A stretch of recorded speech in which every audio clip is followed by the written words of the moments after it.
How to see Instagram password while logged in. Hey everybody, welcome back to our channel. I am back with a new video. In this video, I'll let you guys know the ways to see Instagram password while logged in. So when you're logged into your Instagram account, that will take you to the home page, and then if you click the profile at the bottom of the page, this is going to take you to the menu bar. So tap on it, and then when you go to account center, here you could see password and security. Now unfortunately there is no way you could actually go ahead and see the password.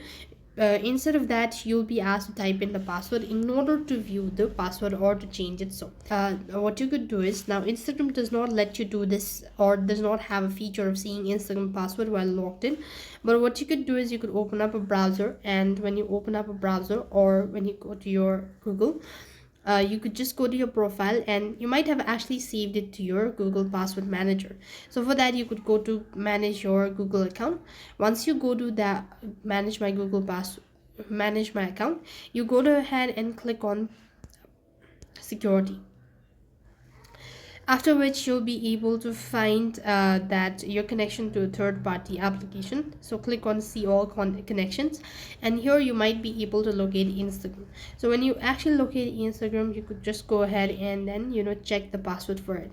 So this is the way you could actually see the Instagram password while logged in. That's all for this video. I hope the video was helpful. Make sure to like, share and subscribe to our channel. Thank you for watching. See you in the next video.